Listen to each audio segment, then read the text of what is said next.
Bien-aimés, nous remercions Dieu pour la vie de tout un chacun de nous et nous sommes très reconnaissants pour tout ce que Dieu est en train de faire dans ta vie. Je remercie Dieu pour la vie de ta famille et pour tous ceux qui te sont chers. Aujourd'hui, nous allons continuer notre série d'enseignements intitulée La nature de Jésus-Christ en nous.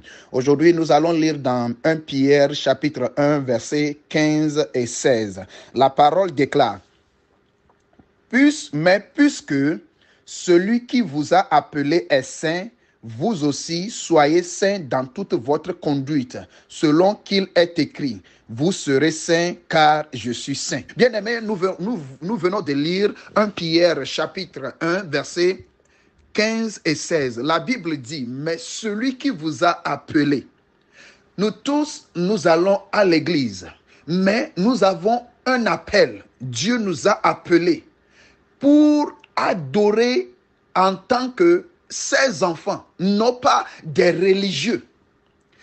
Être un religieux, c'est vivre dans l'église en étant charnel, en étant dans les activités de l'église, oubliant que ce à quoi nous sommes appelés est très profond plus que l'œuvre que nous sommes en train de faire. Il y a plusieurs qui croient à l'activité qu'ils font à l'église et qu'ils sont déjà sanctifiés, qui croient qu'ils sont déjà au-dessus de toutes les autres. Mais secrètement, ils vivent dans le chaos. C'est-à-dire qu'il vit dans le défaite. C'est-à-dire il n'arrive pas à surmonter les tentations. Il n'arrive pas à dominer le péché. Pourquoi? Parce que la vie qui produit la victoire sur le péché n'est pas en eux. Et cette vie, c'est la vie du Christ. C'est la vie de Jésus-Christ en nous. Et la Bible dit: mais celui qui nous a appelés. Donc, ce qui voudra dire que l'appel que nous avons reçu, tu dois être conscient d'être appelé pour une cause. Et la cause pour laquelle Dieu nous a appelés, toi et moi, il dit: mais puisque celui qui vous a appelé est saint. Vous voyez? Donc, celui qui nous a appelés à lui, il est différent de tout le monde. Mais malheureusement, nous croyons à ce que les êtres humains nous disent. Nous croyons à ce que nous vivons dans le vécu de tous les jours, ou bien ce qui est commun chez tout le monde. Mais la vie chrétienne, celui qui nous a appelés, sa manière de vivre, la vie dont il nous a appelés à vivre est différente de la vie que nous voyons extérieurement, ou bien lorsque nous nous rassemblons. Bien-aimés, lorsque nous nous rassemblons à l'assemblée de l'église ou bien dans les conférences, nous nous rassemblons pour quel but? Si le but n'est pas d'augmenter notre niveau de sanctification, d'augmenter notre niveau de vie de sainteté personnelle dans notre relation avec Dieu, la conférence ne nous est pas utile. Mais je vois aujourd'hui, lorsqu'on dit 5 moyens pour recevoir des miracles, ou bien le croisade de miracles, je vois beaucoup de personnes qui y vont. Mais combien de personnes reçoivent le vrai miracle? Le vrai miracle, c'est que tu vois ta vie transformée. Tu vois ta vie changer. Lorsqu'il n'y a pas de changement dans ta vie, tu peux recevoir le miracle externe. Mais le miracle interne, c'est le miracle interne qui est très important à Dieu. Quel est ce miracle interne? C'est le changement de vie. C'est la transformation de la vie que tu as. Et lorsque cette transformation a pris place dans ta vie, maintenant tu peux jouir de la communion avec Dieu. C'est pourquoi il dit: celui qui vous a appelé. Celui qui nous a appelés, puisque lui-même il est saint, il faudra maintenant que toi et moi, nous basons maintenant notre vie sur quoi? La sanctification.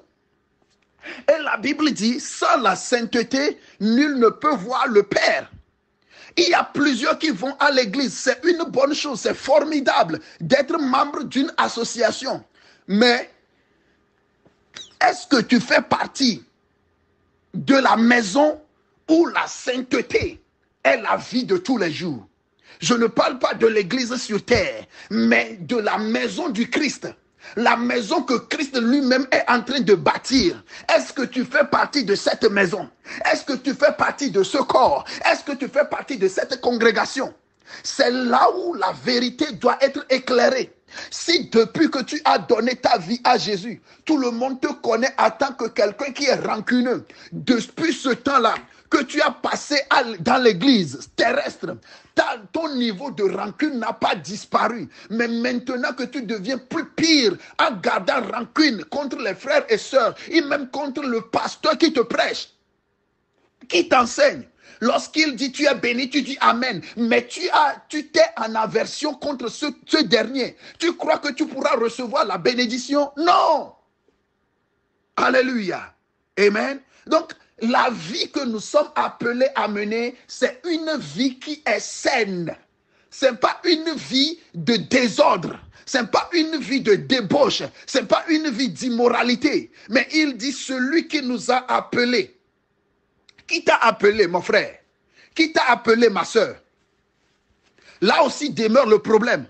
Si ce n'est pas Dieu qui t'a appelé, tu verras que tu ne pourras jamais avoir une connexion entre toi et Dieu. Mais si c'est Dieu qui t'a appelé, il faut savoir à partir d'aujourd'hui que tu es appelé à la sainteté. Tu es appelé, nous sommes tous appelés à être saints parce que celui qui nous a appelés, lui-même, lorsqu'il était sur la terre, il a démontré de A à Z la vie de sainteté et il a mené la vie de sainteté. Maintenant, si nous allons suivre ses pas, si nous avons répondu à son appel, il nous dit que puisque lui-même qui nous a appelés, il est saint, il faudra maintenant que toi et moi, nous devenons saints dans nos conduites. Pourquoi il fait la sainteté de nos jours fait défaut? Parce que l'être humain voudra faire ce qui lui est impossible. Mais nous oublions que Jésus-Christ a dit avec Dieu, tout est possible. Non pas avec l'humain, non pas avec la nature que tu as, non pas avec qui tu étais hier, mais il a dit avec Dieu, tout est possible. Maintenant, pourquoi il est impossible aujourd'hui de voir la vie de sainteté se manifester au sein de l'Église? Pourquoi il est impossible de voir la vie de sainteté se manifester dans nos couples, c'est-à-dire ceux qui sont mariés dans l'Église, ceux qui sont papa et maman? Au sein d'eux, il n'y a pas la sainteté. Comment les enfants pourront être affectés par la vie de sainteté? La vie que mènent les parents, les enfants sont l'image.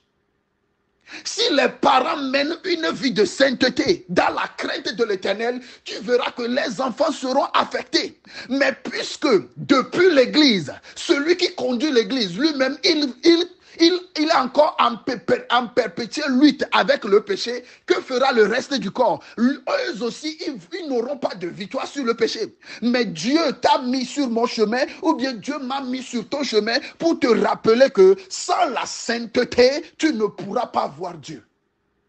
Alléluia. C'est Dieu qui nous a appelés et l'objectif de son appel, c'est la sainteté. Donc nous allons prier pour ceux qui sont malades.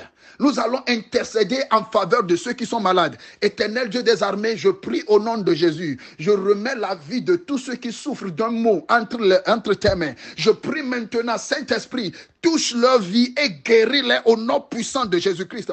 Tous ceux qui sont affectés et manipulés, contrôlés par les démons, j'ordonne maintenant à ces démons d'impureté, ces démons de fornication, ces démons d'adultère, ces démons de pornographie, je commande à tous ces esprits, quittez leur corps au nom de Jésus, sortez de leur vie au nom de Jésus. Je prie maintenant, Père, donne à tout un chacun de nous l'illumination de pouvoir mener la vie qui vient du ciel. Au nom de Jésus-Christ, nous avons prié. Bien-aimé, si tu as fait cette prière ou bien tu as écouté ce message, abonne-toi et que la prochaine fois, nous puissions vous envoyer de plus de messages. Que Dieu vous bénisse, qu'il soit avec vous. Amen.